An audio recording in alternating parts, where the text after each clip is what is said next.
El Parlamento cubano aprobó un nuevo Código Penal que sustituye al de 1987 y amplía los delitos sancionables con pena de muerte.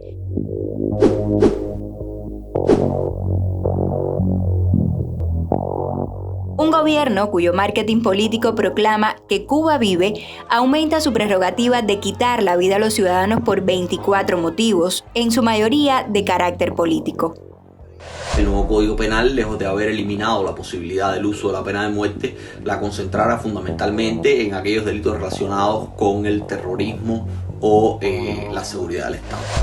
El Partido Comunista, ahora bajo el mando de Miguel Díaz-Canel, marcha contrario a la tendencia internacional de abolir la pena capital.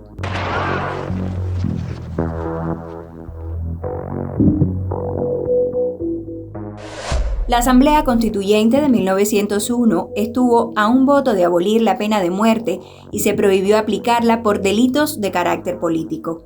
La Constitución de 1940 vetó este tipo de condena en su artículo 25, excepto en casos de traición militar y graves hechos de terrorismo.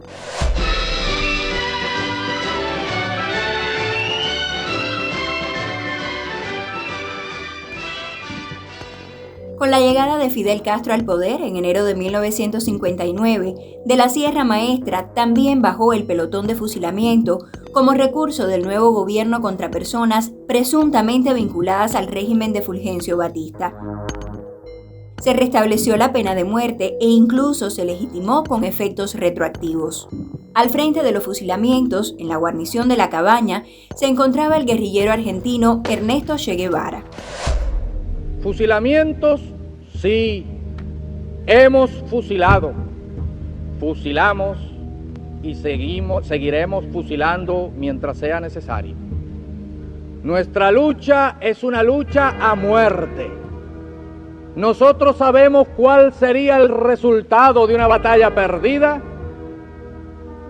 y también tienen que saber los gusanos ¿cuál es el resultado de la batalla perdida hoy en Cuba? La organización Archivo Cuba documentó 3.051 ejecuciones por fusilamiento en 63 años de revolución. Acusado Arnaldo Ochoa Sánchez, ubíquese frente al tribunal. El oficial de estas Fuerzas Armadas que más veces yo le he llamado la atención, ya sea sentado delante de él en un buró oficialmente, en una comida familiar, en un pasillo que nos encontremos, se llama Arnaldo Ochoa Sánchez. Lo primero que le empecé a criticar siempre, que siempre está charlataneando. ¿Qué pasó con Ochoa? Ustedes lo van a saber, ya eso pasó. Pero lo fundamental que quería decir, que para amigos y enemigos de todo lo que he dicho aquí, lo oficial es lo que salga en el periódico Granma. Por eso se llama órgano oficial de nuestro partido. Son cosas tan graves y de tal manera cosas de este tipo pueden amenazar el futuro de la revolución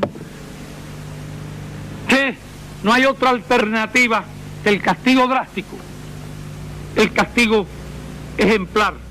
Fidel Castro demostró que nadie estaba a salvo del paredón, ni siquiera un militar condecorado como el general de división Arnaldo Ochoa Sánchez. El 13 de julio de 1989, el héroe de la República de Cuba fue ejecutado en La Habana junto al coronel Antonio de la Guardia Font, el capitán Jorge Martínez Valdés y el mayor Amado Padrón Trujillo, acusados de alta traición y lesiones graves al prestigio de la revolución y su credibilidad internacional. Fidel Castro confirmó la sentencia y decidió no indultar a los condenados. Pienso también que el tribunal fue justo en su decisión.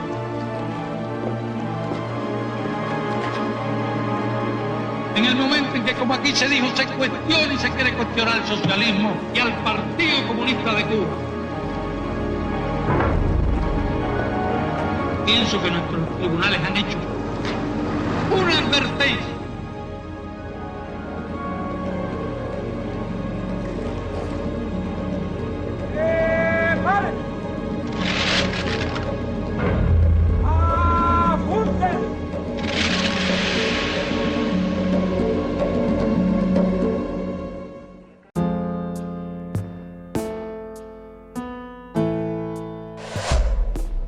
En abril de 2003 se aplicó por última vez, hasta ahora, la pena de muerte en Cuba.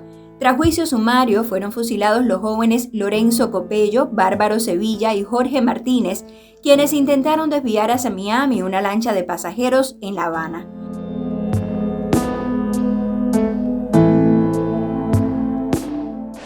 La Comisión Interamericana de Derechos Humanos denunció el carácter sumarísimo del juicio y violaciones del debido proceso.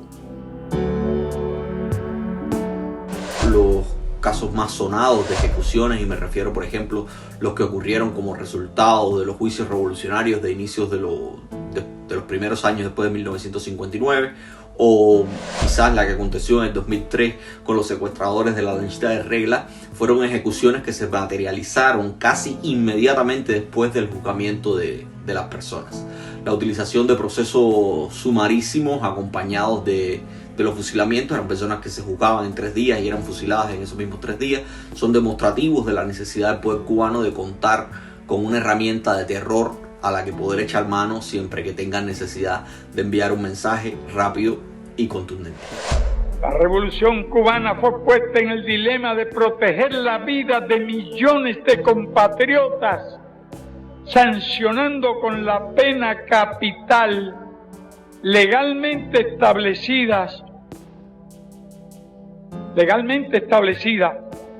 a los 3 principales secuestradores de una embarcación de pasajeros, estimulados por el gobierno de Estados Unidos, que trata de alentar el potencial delictivo de carácter común para asaltar barcos o aeronaves con pasajeros a bordo, poniendo en grave peligro la vida de estos, creando condiciones propicias para una agresión a Cuba, desatando una ola de secuestros ya en pleno desarrollo que había que parar en seco.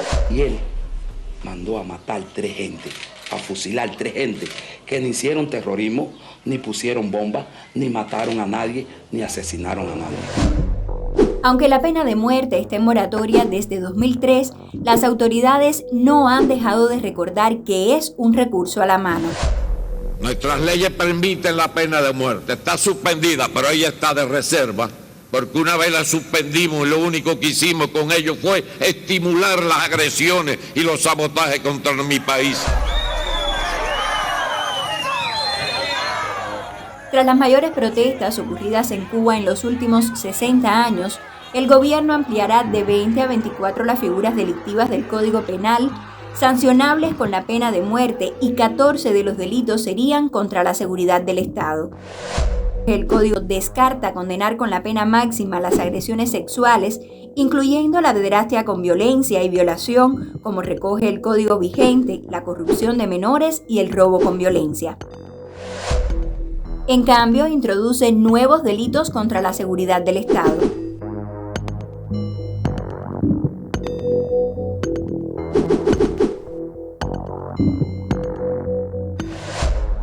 El código incorpora el delito de tortura, al parecer para cumplir compromisos del gobierno cubano desde que ratificó la Convención contra la Tortura y otros tratos o penas crueles, inhumanos o degradantes.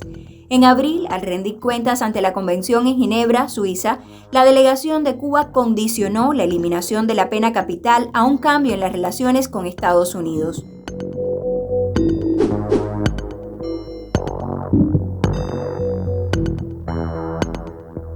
El nuevo código también es ilustrativo de la lógica del régimen de emplear la pena de muerte como un mecanismo para disuadir a quienes intenten adversarle, o sea, a quienes intenten adversar al poder o poner en riesgo su estabilidad, pero no la entienden de igual forma como un mecanismo para defender a los ciudadanos de los poderes o de las extralimitaciones o incluso del sadismo de los funcionarios estatales.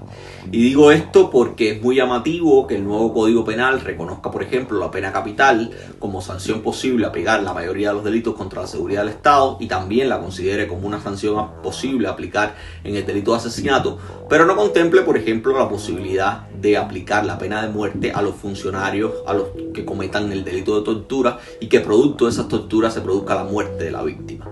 La tortura solamente puede ser cometida por funcionarios estatales, por representantes del Estado. Esos, de acuerdo con la lógica del nuevo código, pues no merecen la pena de muerte a pesar de provocar alevosamente la muerte de ciudadanos que sí pueden enfrentarse a la pena capital por adversar al propio Estado. La Federación Internacional de Derechos Humanos pide la abolición universal ante cualquier delito y en cualquier circunstancia. Advierte que la pena de muerte en general se pronuncia tras juicios injustos y su aplicación a menudo tiene carácter discriminatorio. Amnistía Internacional señala que es el exponente máximo de pena cruel, inhumana y degradante. Más de 2/3 de los países del mundo han abolido la pena de muerte en su legislación o en la práctica, y en la mayoría de los países latinoamericanos también la proscriben, incluyendo aliados de Cuba como México, Argentina, Bolivia, Nicaragua y Venezuela. El Día Mundial contra la Pena de Muerte se celebra cada 10 de octubre. La pena de muerte ha sido utilizada por el régimen de La Habana como un recurso de persuasión más que como un recurso para administrar realmente justicia. Una de las principales oposiciones que enarbolan los críticos o los detractores de la pena de muerte es que es una sanción que no tiene reversión y por tanto es muy complicado su justificación después en los casos de errores judiciales. Errores que en muchas oportunidades solamente se conocen o determinan años después de impuesta la sanción y por tanto que no tienen solución después de fallecida la persona.